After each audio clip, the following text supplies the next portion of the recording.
नमस्कार विद्यार्थियों, मैं Sita Soni, assistant professor department of zoology, GHS government PG college Sujangarh. आज हम क्लासिफिकेशन ऑफ कोडेटा पढ़ रहे हैं जो कि बीएससी सेकेंड ईयर के लिए हैं। इसमें कोडेटा जो है उसको दो समूहों में हम डिवाइड करते हैं, क्रेनिएटा और एक्रेनिएटा। क्रेनिएटा जो है उनमें क्रेनियम प्रेजेंट होता है, जबकि एक्रेनिएटा में जो है वो क्रेनियम एब्सेंट होता है। मुख्य रूप से इनमें ये एक अंतर पाया जाता है। एक्रेनिएटा जो है उसको प्रोटोकोडेटा भी कहते हैं। ये सभी समुद्र में पाए जाते हैं। ये आदिम कोडेट्स हैं जिनमें सिर, कपाल एवं मस्तिष्क अनुपस्थित होता है। पृष्ठरज्जु वयस्क या लार्वा में पाई जाती है। ग्रसनी गिल दरारें इनमें पाई जाती है। पृष्ठीय तंत्रिका तंत्र उपस्थित होता है। जबड़े एवं मेरुदंड इनमें नहीं पाए जाते और युग्मित उपांग जो है वो अनुपस्थित होते हैं। एक्रेनिएटा को दो उपसंघों में विभक्त किया जाता है, यूरोकोडेटा और सिफेलोकोडेटा। दूसरा जो समूह है वो है क्रेनिएटा। क्रेनिएटा जलीय या स्थलीय होते हैं। वयस्क प्राणियों में पृष्ठरज्जु के स्थान पर कशेरुकदंड पाई जाती है। स्पष्ट सिर इनके अंदर प्रेजेंट होता है।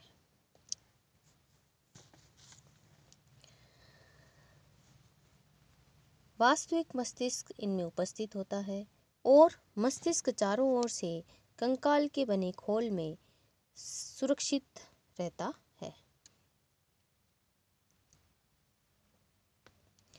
क्रेनिएटा को दो श्रेणियों में विभक्त करते हैं, एग्नेथा और नेथोस्टोमेटा। एग्नेथा इनमें जबड़े अनुपस्थित होते हैं। नेथा का अर्थ होता है जबड़े, तो इनमें जबड़े नहीं पाए जाते, इसलिए इनको एग्नेथा कहते हैं। युग्मित उपांग अनुपस्थित होते हैं। बाह्य कंकाल इनमें अनुपस्थित। उपास्थल झिल्लीमयी तथा अपूर्ण क्रेनियम होता है इनमें। अंतःकरण में अर्धवृत्ताकार नलिकाएं पाई जाती हैं। इनमें एक मध्य नासा छिद्र पाया जाता है। दूसरा जो है इसकी श्रेणी वो है नेथोस्टोमेटा। इसमें जबड़े प्रेजेंट होते हैं। मुख में जबड़े पाए जाएंगे। इनमें युग्मित उपांग पाए जाते हैं। अंतःकरण में 3 अर्धवृत्ताकार नलिकाएं होती है। युग्मित नासा छिद्र इसमें पाए जाते हैं। नेथोस्टोमेटा के दो अधिवर्ग है, पिसीज और टेट्रापोडा। कोडेटा जो है उसको हम एक शॉर्ट आउटलाइन क्लासिफिकेशन के हिसाब से इसका क्लासिफिकेशन समझ सकते हैं कि कोडेटा को दो भागों में डिवाइड करते हैं, एक्रेनिएटा और क्रेनिएटा। एक्रेनिएटा के दो उपसंघ हैं, यूरोकोडेटा और सिफेलोकोडेटा। यूरोकोडेटा के 3 वर्ग हैं, एसिडिएशिया, थैलिएशिया और लार्वेशिया, जबकि सिफेलोकोडेटा का एक ही वर्ग है, लेप्टोकोडाई। क्रेनिएटा की यदि हम बात करें तो इसके अंदर दो श्रेणियां हैं, एग्नेथा और नेथोस्टोमेटा।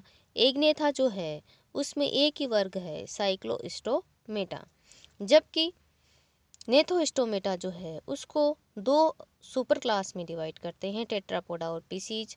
पिसीज जो है उसमें प्लेकोडर्माई, कॉन्ट्रिक्थिस, ओस्टिक्थिस वर्ग आते हैं, जबकि टेट्रापोडा के अंदर एम्फीबिया, रेप्टिलिया, एवीज और मेमेलिया वर्गों को सम्मिलित किया गया है। इनको हम एक एक करके सबकी डिटेल्ड स्टडी यहाँ पर आपके सिलेबस के अनुसार पढ़ेंगे। पहला जो है वो है Urochordata, general characters, classification and types. तो यूरोकोडेटा के जो प्राणी हैं वो समुद्री प्राणी होते हैं जो कि आर्कटिक और एंटार्कटिक प्रदेशों से उष्णकटिबंधीय जल और बेलाचल से वितलीय क्षेत्रों की गहराइयों तक मिलते हैं। ये प्राणी जो है इनके अंदर टेडपोड लार्वा की पूंछ में पृष्ठरज्जु पाई जाती है, इसलिए इन्हें यूरोकोडेटा कहते हैं। यूरो का मतलब टेल और कोडा का मतलब कोड। इन प्राणियों को ट्यूनिकेट्स भी कहते हैं क्योंकि इनके शरीर जो है वो टिन्यूशिन की बनी ट्यूनिक से ढका रहता है। लैटिन वर्ड है ट्यूनिका, जिसका अर्थ होता है अंडरगारमेंट्स। इस उपसंघ में कुल मिलाकर 2000 स्थानबद्ध तथा 100 वेलावर्ती जातियां जो है वो पाई जाती हैं। मुख्य जो लक्षण है इसके अंदर कि ये केवल समुद्री प्राणी होते हैं जो लगभग सभी समुद्र में की सभी प्रकार की गहराइयों में पाए जाते हैं। अधिकतर स्थानबद्ध, कुछ वेलावर्ती, कुछ मुक्तप्लावी होते हैं, फ्री स्विमिंग होते हैं, एकल या निवयी होते हैं। इनका शरीर सेलुलोज जैसे ट्यूनिसिन द्वारा बने टेस्ट के भीतर सुरक्षित रहता है। वयस्क का शरीर अपभ्रष्ट होता है, जिसमें देह गुहा अनुपस्थित होती है, अखंड प्राणी है तथा उपांगों का इनमें अभाव होता है। मुख या गिल रंध्र गिल साइफन तथा परिकोष्ठ रंध्र परिकोष्ठ साइफन पर स्थित होता है। पृष्ठ रज्जु या नोटोकॉर्ड केवल लार्वा में ही पाई जाती है, पूंछ तक ही सीमित होती है। पृष्ठ रज्जु वयस्क में नहीं होती है। आहार नाल पूर्ण विकसित होती है। इनमें रश्मि आकार में बड़ी, थैलेनुमा और कई स्टिग्मेटा द्वारा छिद्रित होती है। ट्यूनिकेट्स के आहार में सूक्ष्म जीव सम्मिलित होते हैं तथा ये सीलियरी फीडिंग द्वारा आहार ग्रहण करते हैं। इनके ग्रसनी की चारों ओर परिकोष्ठ गुहा होती है, जो परिकोष्ठ रंध्र द्वारा बाहर खुलती है। हृदय जो है वो अधर सरल नलिकाकार हृदय इनमें पाया जाता है। हृदय में रुधिर प्रवाह जो है वो विपरीत परिभ्रमण होता है।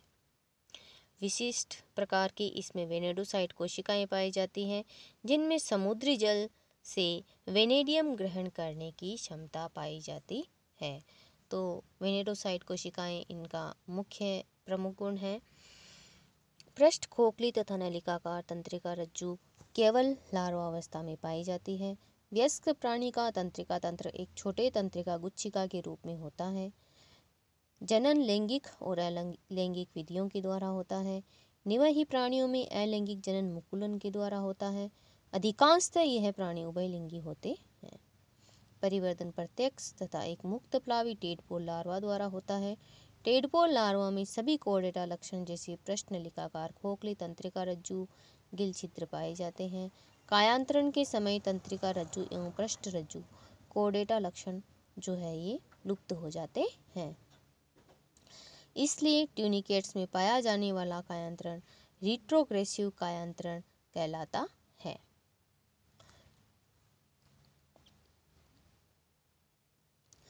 यूरोकोर्डेटा का जो क्लासिफिकेशन है उसको हम इस प्रकार समझ सकते हैं कि इसकी 3 क्लास है, एसिडिएसिया, थैलेसिया और लार्वेशिया।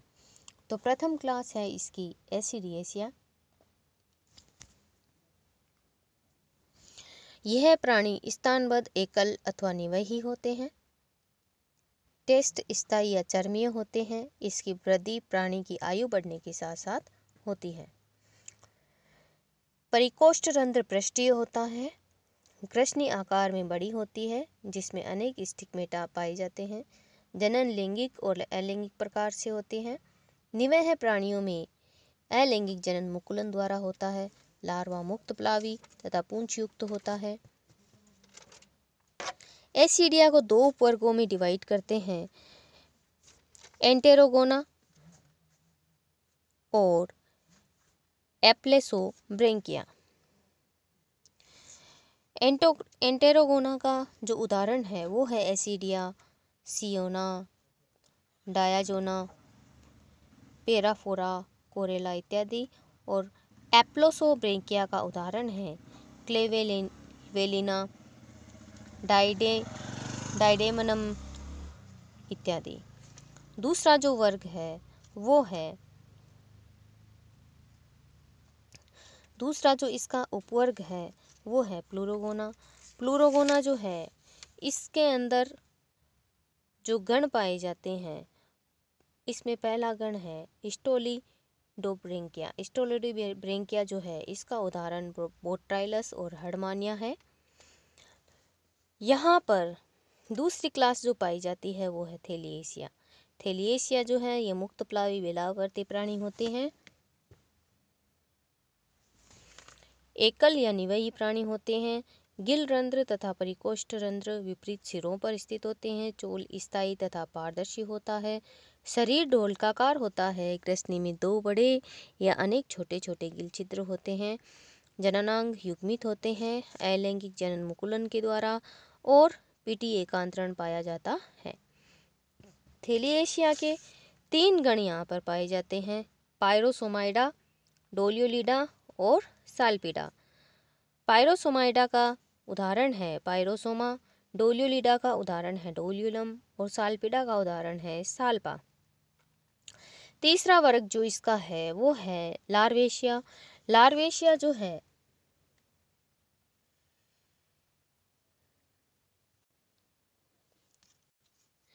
ये मुक्त प्लावी वेलावर्ती प्राणी होते हैं।